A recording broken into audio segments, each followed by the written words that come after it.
can I return him to the United States? Like I smuggle him into the United States, or what do I do? Of course, I'm not going to do it. If this individual was trying to deter me from doing my job as your governor, rest assured I will find a way to work even harder. We're working around the clock, day and night, giving feedback to these countries with respect to how they can better achieve reciprocal trade with the United States. Hello, everyone. I'm Major Garrett in Washington. Tonight on America Decides, two sovereign nations apparently powerless to comply with a Supreme Court order. President Trump in the Oval Office, you see him there, meets with El Salvador's leader. As the fate of a Maryland man, his name, Kilmar Abrego Garcia, remains uncertain. He's been deported to El Salvador. The administration says it is not required to bring him back, and El Salvador's leader says he can't and won't return him. This is important in the context of the president again floating the idea of deporting to El Salvador or possibly elsewhere so-called homegrown criminals of the U.S. We also have homegrown criminals that push people into subways, that hit elderly ladies on the back of the head with a baseball bat when they're not looking, that are absolute monsters. I'd like to include them in the group of people to get them out of the country. Also, Wall Street starts the week nominally up, but investors and importantly bond traders are still bracing for more volatility following what can only be described as mixed messages from the White House on President Trump's tariff policies. Also, harboring hate, that's a quote. That's what the man accused of setting fire to the Pennsylvania governor's mansion told police about his feelings toward that governor, Josh Shapiro. What we've learned about the alleged attacker's motive. This, just the latest chapter in a surge of American political violence. We start tonight with CBS News immigration and politics reporter Camilo Montoya Galvez, who joins me from New York, and right here at the desk, national investigative reporter for the Washington Post, Sylvia Foster-Frau. Camilo, let me start with you. Catch us up on where things stand with Kilmar Abrego Garcia.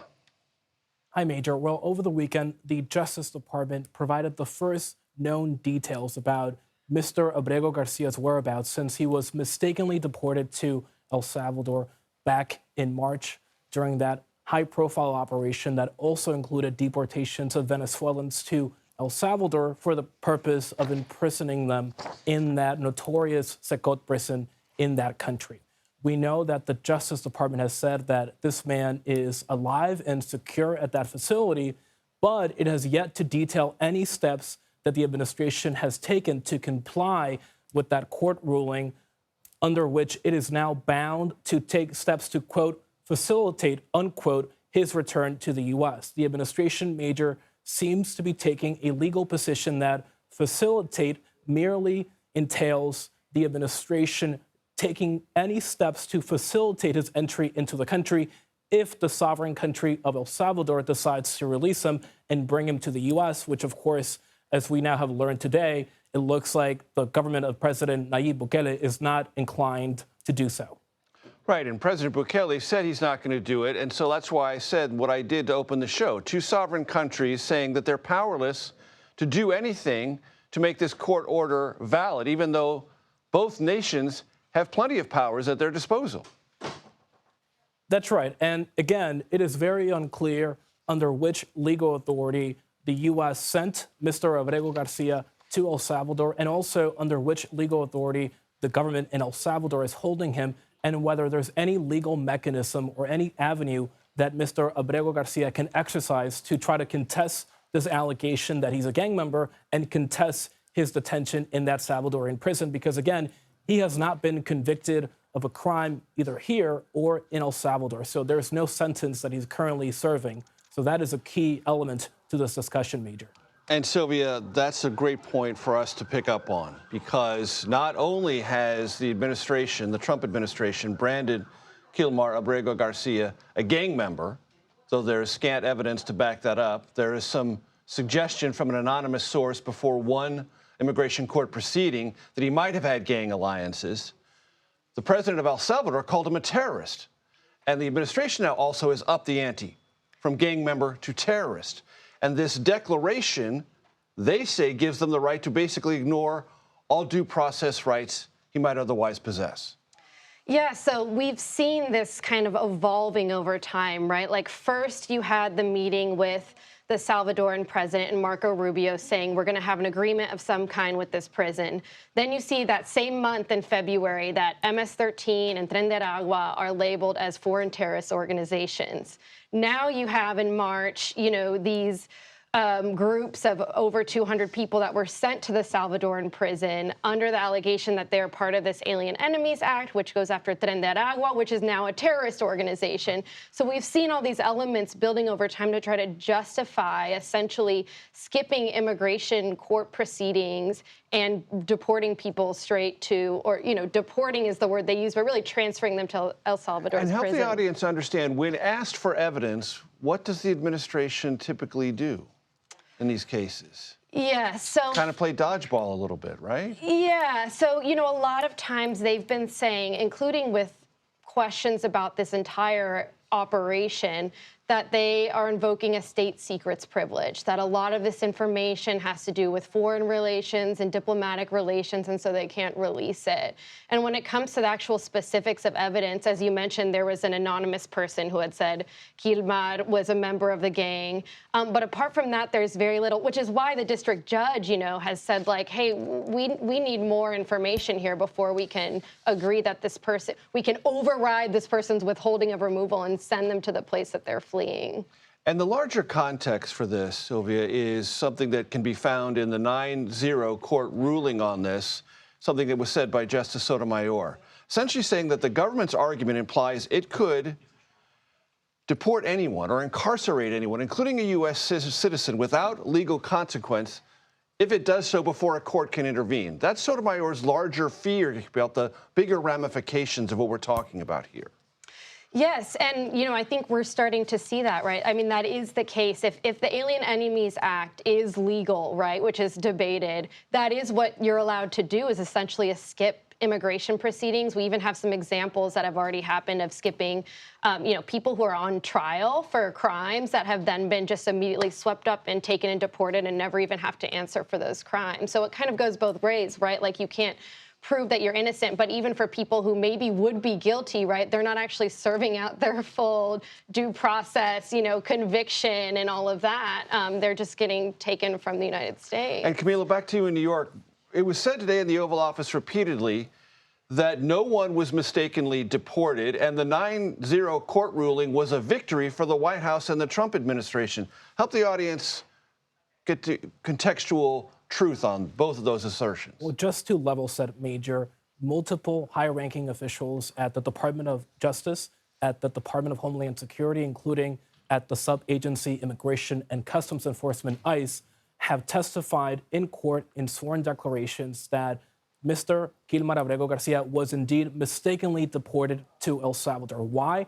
Well, he had an order from a judge in 2019 that protected him from deportation to El Salvador, and despite that, he was sent there.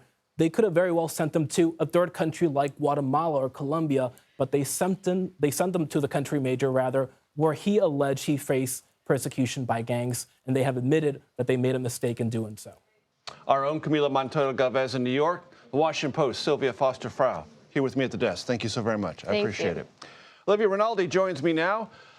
Olivia, there was another big topic at the White House today and over the weekend, which is the fate of tariffs and exemptions and language about buckets and temporary.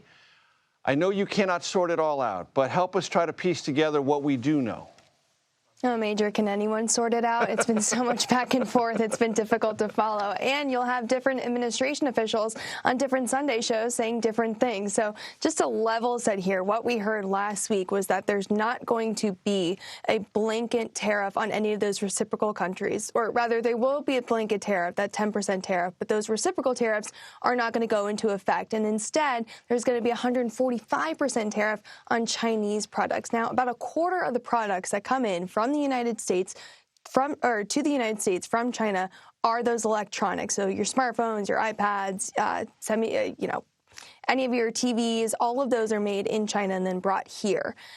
Trump said on Friday that those will be exempted. Then we heard that they won't be exempted, and instead there will be some type of tariff put on them over the weekend. So there was a lot of back and forth from the president and Secretary Howard Lutnick on this specific issue of what electronics are going to face tariffs. There's also questions about semiconductor tariffs as well. Now, this is a very, very crucial part of not only a U.S. economic development plan, but a future military plan, because semiconductor chips are really the backbone of everything we do. They're in cars, they're in phones, they are in military equipment, they're all over the country, and Trump is making a concerted effort to make them be produced here in the United States. However, he says in order to achieve that, there will be incoming tariffs on that industry. And that's important because the majority of our chips come in from Taiwan.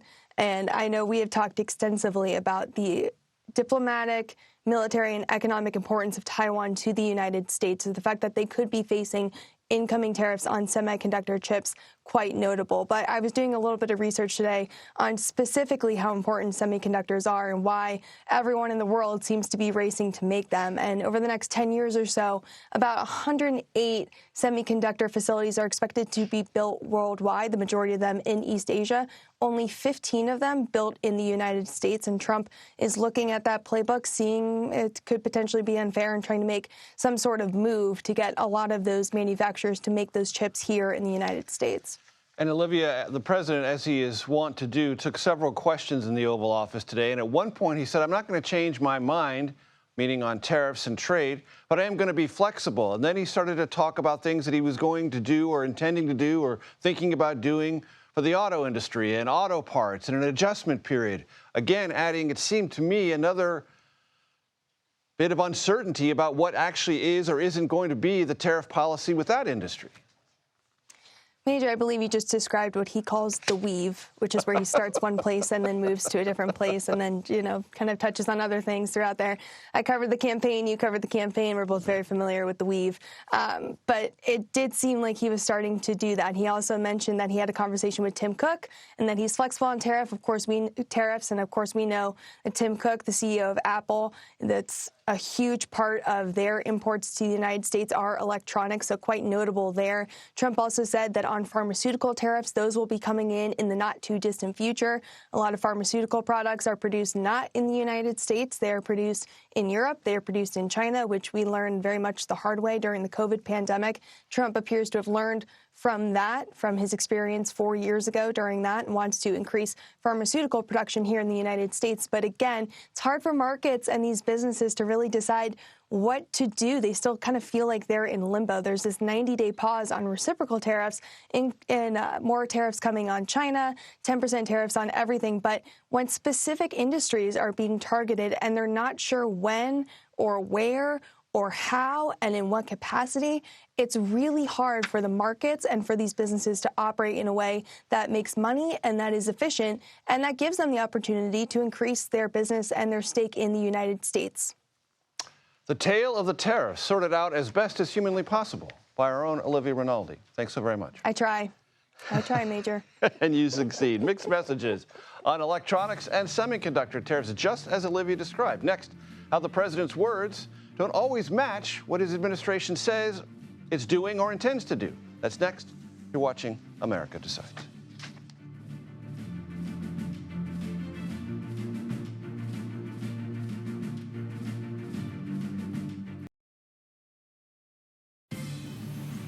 Welcome back to America Decides. If you spent any time at all watching cable channels devoted to the stock market or American business, you know this to be true. New comments from President Trump and his top trade advisors are sowing confusion over what the administration's actual tariff policy is.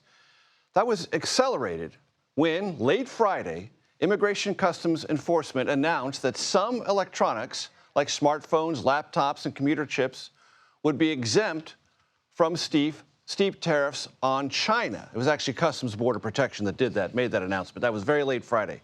Then the president on Sunday contradicted that, suggesting these products were simply moving into what he described as a different tariff bucket. I want to bring in business and finance editor for Semaphore, Liz Hoffman. Liz, it's great to have you with us. I want to play for you some sound from Howard Lutnick, the Commerce Secretary, over the weekend about this duration of exemptions. Let's listen. This is not like a permanent sort of exemption. He's just clarifying that these are not available to be negotiated away by countries. What does that mean?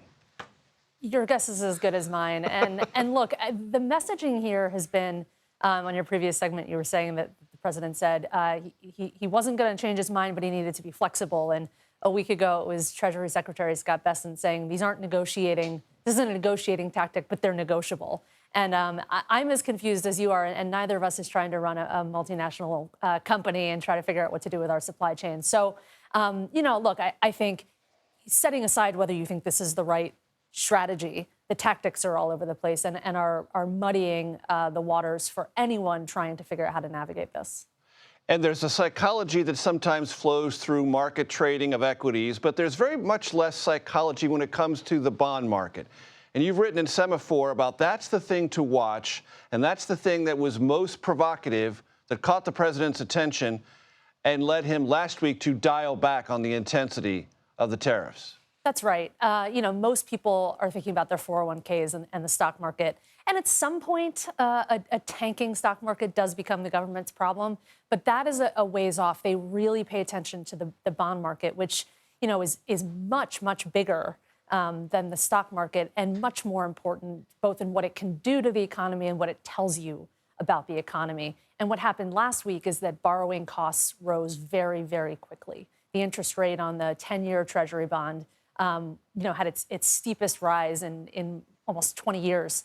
And that really spooks people because it suggests that there's a real collapsing credibility, that people don't think that the U.S. government is a safe borrower anymore. You think you walk into your bank and the bank looks at you and looks at your financials and looks you in the eye and says, do I think you're going to pay me back?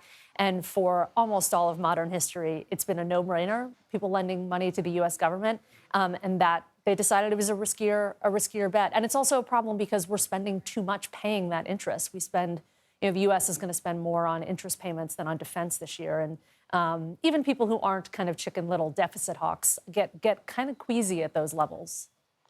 And Liz, it's also something that I saw today that this isn't a brush fire yet, but lots of publicly traded companies are deferring putting any forward projections out to be evaluated against their performance for their shareholders, just deferring that, saying we're not going to offer any guidance because we can't in this era of uncertainty.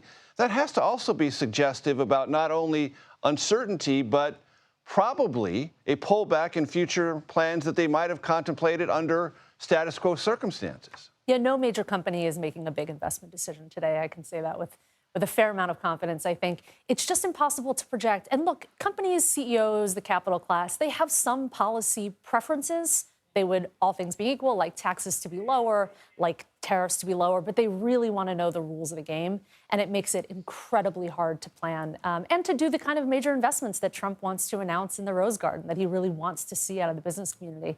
He's making it harder for them to deliver. And Liz, I will ask this to everyone who comes on. The fundamentals of the economy yet are still pretty strong, yes? Yes. The problem is that most of the metrics that we have to say that are sort of by definition pretty backward looking. And particularly right now, right, we're early into the second quarter. So the numbers that you're starting to see out of companies, those are basically worthless, right? We had good inflation data last week that inflation had cooled, and it did not make anyone feel any better because it's so backward looking and does not capture what's going on now. That's sort of the problem, basically, with the recession is that you only know you're in one after you've been in it for a little while. And so I think it's very hard, which is why people grasp onto these indicators like the bond market, and they gain outsized importance, things like consumer sentiment, because they're the best kind of snapshot of where people are today and where they think that the world is going to be. And those numbers have just I've never seen them turn this quickly. Semaphore's Liz Hoffman, great stuff. Thank you very much. Thanks, I appreciate Major. it. Security concerns as Pennsylvania's governor and his family are forced to flee their home. What we have been learning all day today about the man accused of setting fire to the governor's mansion. That's next, right here on America Decides.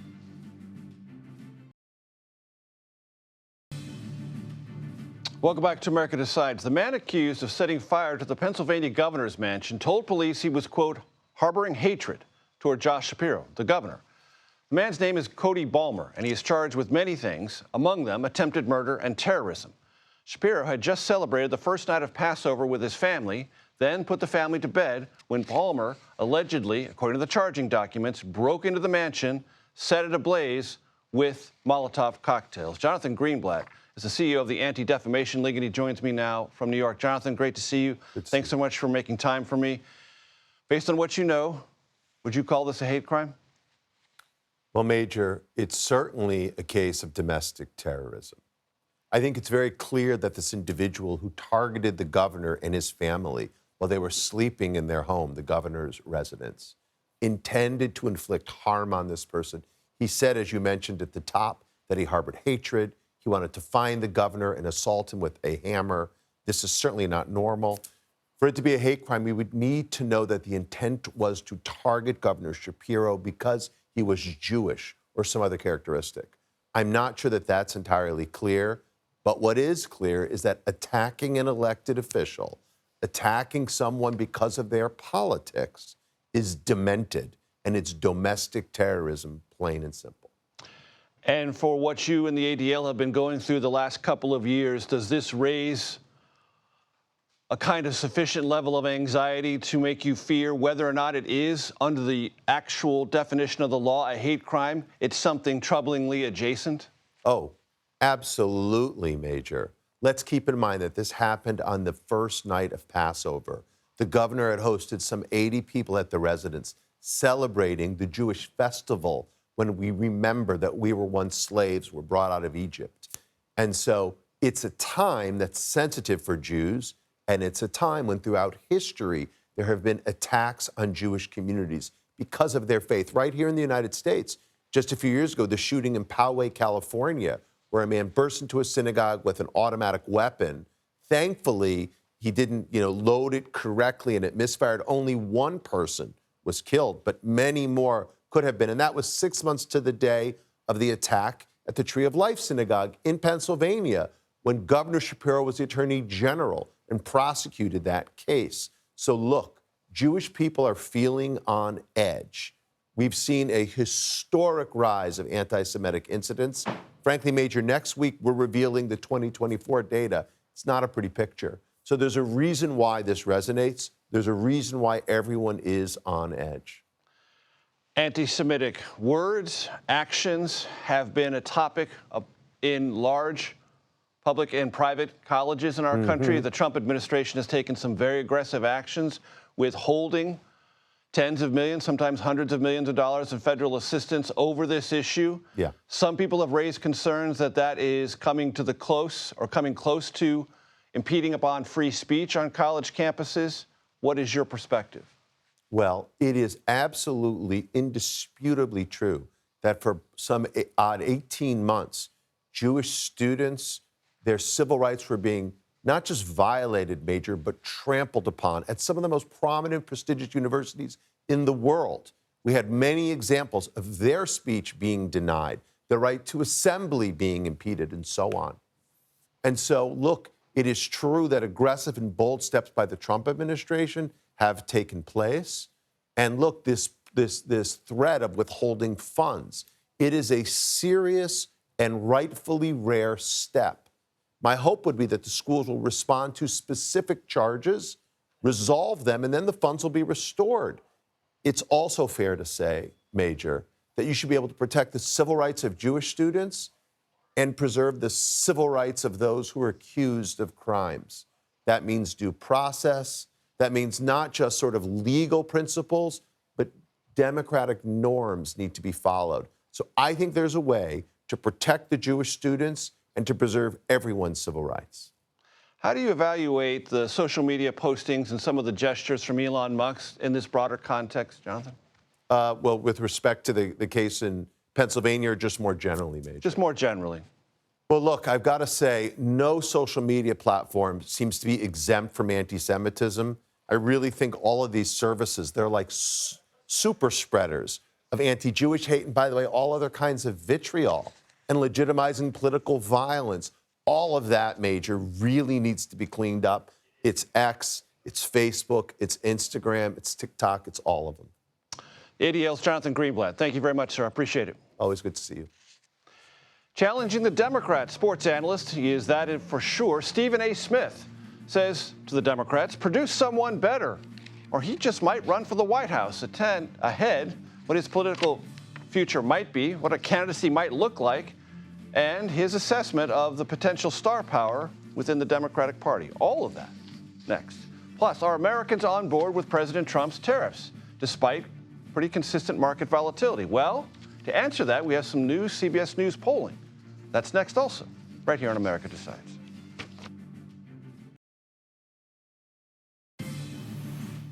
Welcome back. Thanks for hanging out with us. I'd love to say this. A new CBS News poll, new CBS News poll finds 75% of Americans concerned. They're concerned that tariffs will increase prices. Our executive director of elections and surveys, Anthony Salvador, has more. A lot of how Americans are judging whether Donald Trump's trade and tariff policies are having an impact, and whether it's positive or negative matters in how long they're willing to wait. So take a look at these partisan splits. A lot of Republicans say that it's going to take at least a few months, if not a year or longer, to judge their effects, whereas Democrats think that they can see those impacts more immediately. And for the general public, the immediate impact that they see is they believe it's going to increase prices. Americans are sensitive to that because for years they've been saying that prices and inflation are a concern. And that's one reason why, in general, approval of new tariffs is net negative in the public overall. But there's also this, back to the Republican support that Donald Trump is getting for his trade and tariff policies. It's not just about being patient. It is also a fact that the base, Republicans, see trade and tariffs not just as a matter of economics, but also one of patriotism. So you get some partisan support for a president and also that larger context in their minds. The other part of this is what people think of Donald Trump's handling of inflation and the economy. And on that, related to those price, the apprehension about prices that I described, we have seen a downtick in his approval of handling inflation and of handling the economy. He still gets strong support from Republicans for all those reasons I described, but a little bit of a down movement there coming after that tumultuous week in the market. And finally, this. Do you think Donald Trump has a clear plan for trade and tariffs? Here, the country is split. Republicans think he does, but many others and many Democrats think he doesn't. That could be a key part to watch going forward. I want to bring in our political panel. Joel Payne is a CBS News political contributor and Democratic strategist. Mara Gillespie previously advised both former House Speaker John Boehner and former Congressman Adam Kinzinger. To you both, Joel, start. Dissect what Anthony just told us. It sounds like what Anthony is telling us is that Republicans are still giving Donald Trump the benefit of the doubt, which is no surprise. I do think, though, if you look a little deeper in some of those numbers, look, there are some real warning signs for the president. His numbers are falling apart with some independents.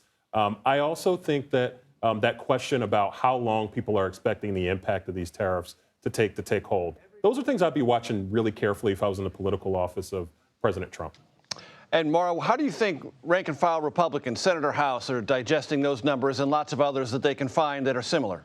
We're going to see the number that says that a year or so later that they'll really know the impact and say, okay, that's going to tee me up for what my midterm will look like, right? And then the messaging aspect of it, if you're messaging on the patriotism aspect, so you're saying that, which Trump has done a pretty good job of saying, we need fair trade. We want to make sure we're not being taken advantage of by other countries. And that kind of rhetoric will probably be repeated by a lot of the rank and file members, but they have these concerns from constituents directly, especially those who are asking, about the manufacturing aspect, because it's not as though we can manufacture everything that is on these lists of things that are being tariffed. So it does cause concern, but for right now, they're all kind of in a holding pattern, and they're going to stay lockstep behind President Trump. Joel, I want to read to you something that the Wall Street Journal editorialized about today, talking about the exemptions and the buckets and whether they're temporary or not and some of the confusion therein. I want to read from the editorial board this morning. Exemptions would also undermine the administration's legal justification that its tariffs are needed to meet a national emergency. Imports of glassware and umbrellas from China are an emergency, but imports of electronics aren't. All of this exposes the political nature of tariffs. It goes on to talk about those who have to try to live in this political environment of tariffs. Too bad, too, if you're a small manufacturer that relies on a component from China but can't afford a K Street lobbyist. Joel, does that in any way suggest to you some political danger zones for this administration? I think what it suggests to me is that corruption might be a word that you might hear thrown around when the president's opponents talk about this policy, mostly because I think that this type of policy, the way they're applying it, is ripe for Donald Trump and for the people around him to have people come to heel, to have the economy come to heel to his whims, to have very wealthy lobbyists, to have the donor class be able to get a phone in to the Oval Office, whereas regular Americans can't. And I will tell you, Democrats and the president's opponents will make that very, very clear to voters as they are thinking about how this is impacting them and their bottom line over the next few years of this administration. All right, Maura, get ready. Two for you. One, the first one. I have resisted the temptation to invoke Stephen A. Smith's name on this program, leaving him largely to confrontations with LeBron James and things related to the National Basketball Association. But he was on a Sunday show yesterday, another network, and said people are begging him to think about running for president. Begging him. Wow. Okay. And he also name-checked some Democrats he thinks might be better positioned. Let's listen. Whether it's Westmore, Governor Westmore, who I know, or Governor Josh Shapiro from Pennsylvania, who I know, Andrew Cuomo, who I had the pleasure of interviewing, who's trying to get back in things to be the mayor of be the next mayor of New York, etc. I see a lot of people that obviously and clearly are more qualified than me. Key phrase there, who I know. Maura, Stephen A. Smith. What this whole announcement and this interview says to me is that the Democratic Party doesn't have leadership, and he's pointing that out, right? He said in that interview and in subsequent interviews that there is no leadership, there's no vision, and so he's not going to rule out a run. But this just shows you that the playing field essentially for Democrats is wide open. And at this moment, they need leadership. They need someone to direct their efforts. Right now, you obviously have Ocasio-Cortez and Bernie Sanders out there trying to rally some Democrats, but he's calling out the fact that there have been issues on the left, just as there have been on the right. He's not happy with Donald Trump's tariff policy and the rollout, I would say. So I think that this, to me, it just says that it could really go to anyone. Anyone may throw their hat in the ring at this point. And I will say on the Republican side, it's sort of how we got Donald Trump. But so it's not so far out of left field. If Donald Trump can be president, so can you. Major, you got to let me get in on this one. Now, hold on, two-parter. Hold on. A A two-parter. I promised Maura a two-parter. So someone who might want to suggest he's ready for that leadership role, Ro Khanna, Democratic member of the House. Let's listen to him over the weekend. I mean, it's like I understand they have 19th century policies of McKinley, but they need to have a 21st century understanding of the economy. And then they're saying, okay, you really want to do this? The iPhone will cost $1,600 to $1,700, but we're not going to be able to bring it back to the United States. Maura, there you go. Ro Khanna. And what he's saying there, again, is something that I've been concerned by, which is the rollout of these tariff policies. If Trump, his team, had been consistent and had all of this kind of lined up and explained to the American people, here's what we need to do in the short term, here's what we need to do in the long term, and not going back and forth and ping-ponging back between rolling out tariffs at X number and then lowering it to 10 and then saying, well, this pause in manufacturing or tariff for electronics is for 90 days or it's short-lived. Again, this inconsistency is what's frustrating to people. And Stephen A. Smith, I believe, talked about that and brought that up as one of the reasons why he's considering a run. And I will let Joel go ahead and take us home. I'll take you home with this. A couple of things. One, we are in the reality era of politics. And I take Maura's point. I don't actually think this is about lack of leadership in the Democratic Party. I think this is about where the American public is. There are three things that Stephen A. Smith has: authenticity, confidence, and familiarity. That is also what Donald Trump has as well. And I do think that we are entering an era, and we are within an era of politics where that is a currency, that is in very, very high regard and high premium with the electorate. And whether it's Stephen A. Smith, Mark Cuban, or any other stand-in, I think you're going to see a lot of non-traditional, non-conventional folks throw their hat into the ring politically. Joel Payne, Maura Gillespie, coming to us from New York. Thanks so very much. Our next guest considered last year's presidential election to be the most dramatic and important of the modern age. He's not alone in that. Next, author Chris Whipple will join me to discuss never-before-told stories and details from his brand new book about that, let me say it, amazing race. You're watching America Decides. Welcome back. You've heard the phrase, I'd love to be a fly on the wall for that particular event. Well, there's a new book out that gives you many of those moments in the tumultuous 2024 presidential race. Uncharted, how Trump beat Biden, Harris, and the odds in the wildest campaign in history, does exactly that. Its author, Chris Whipple, joins me now from New York. Chris, my only regret is I'm not there in New York side by side so we could have this conversation together. But congratulations on the book. I always ask reporters who write books like this, what's your favorite nugget? What's the thing you're proudest of that readers can find in your book? Thanks, Major. Great to be with you. I mean, we all know that this was the wildest campaign in history. We lived through it. But I'm telling you, behind closed doors, it was even stranger and wilder. And I guess if I had to choose one thing, it might be Ron Klain's minute-by-minute, hour-by-hour description of the pre-debate prep that he conducted at Camp David. Klain, of course, was Biden's first White House chief of staff. He told me in devastating detail just how out of it Joe Biden was. He didn't know really what his second-term plans were. He couldn't follow the back and forth with the Trump campaign. At one point, he wanders out, sinks into a lounge chair by the pool, and falls sound asleep. And yet, Ron Klain, who presided over that pre-debate prep, and obviously knew that they were in trouble, 3 weeks, fast forward to 3 weeks later, he's fighting an 11th hour last-ditch campaign of his own privately to keep Joe Biden on the ticket. It's stunning, the extent of the delusion and denial that existed among Joe Biden's inner circle. And Chris, you have a great detail about that pre-debate prep, and I want to read part of the book that encapsulates that. And Control Room, this is a switcheroo, so go to the second graphic, not the first one. But it reads, quote, Biden, who still felt ill, had an idea. If he looked perplexed when Trump talked, voters would understand that Trump was an idiot. Klain replied, sir, when you look perplexed, people just think you're perplexed. And this is our problem in this race. Hello? It was stunning. It was stunning. And Major, this went on. I mean, I have the behind-the-scenes details of the debate itself and that moment, 12 minutes in, when Joe Biden is asked a completely unrelated question. He freezes, looks lost, and says, we finally beat Medicare. We all remember that. In that moment, Trump's team knew they thought he was out. He was gone. Biden's team still believed he was in it to win it. Anita Dunn, to give you an example, one of the senior advisors was watching a so-called dial group, a focus group of undecided voters turning their dials up or down in reaction. And toward the end of the debate, when Trump was saying what Trump always says, lots of outrageous stuff, the dials were pointed down. She convinced herself that they'd come out ahead in the debate. It's just really stunning.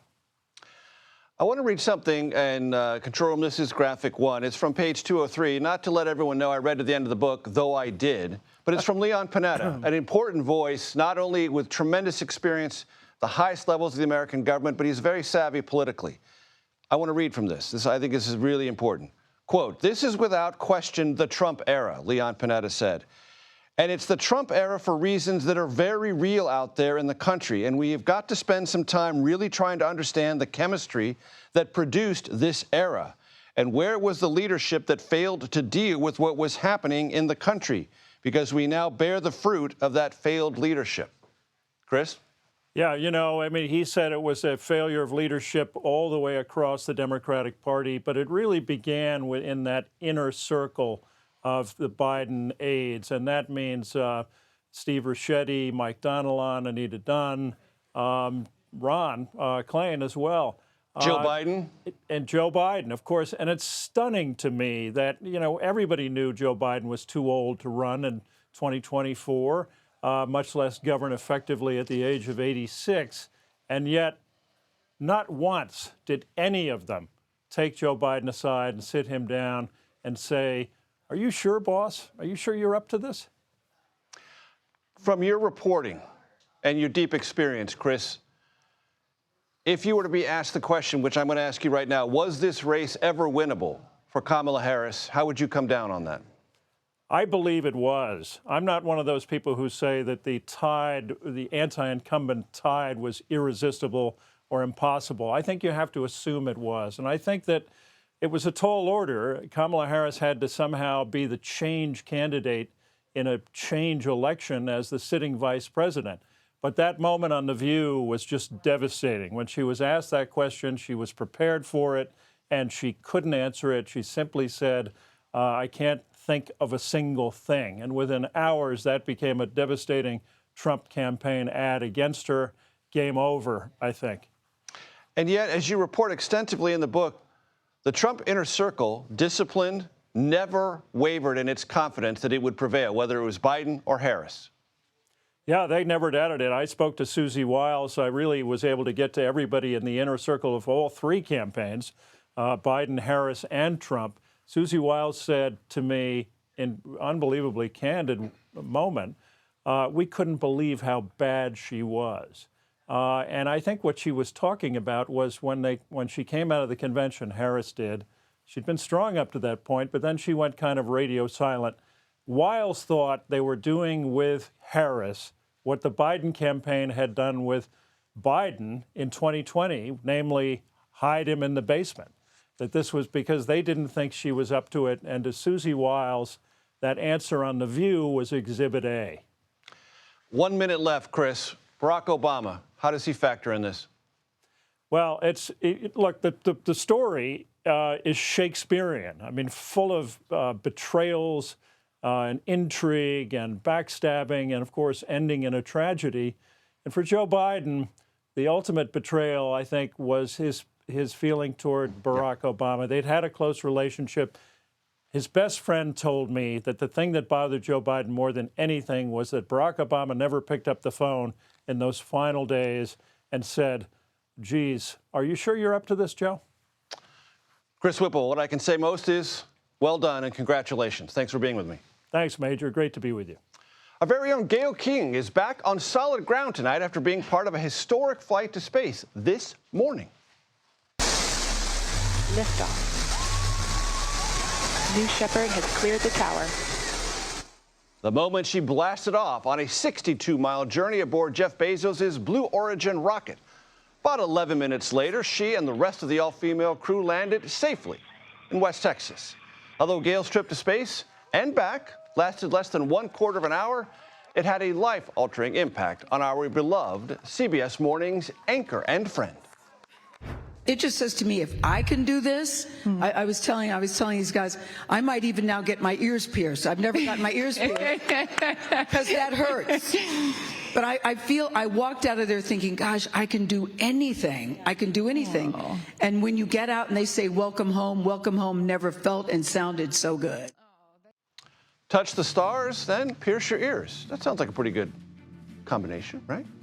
That does it for today. I'll be back with another edition of America Decides tomorrow at 5 p.m. Eastern. The Daily Report coming up next, right here on CBS News 24/7.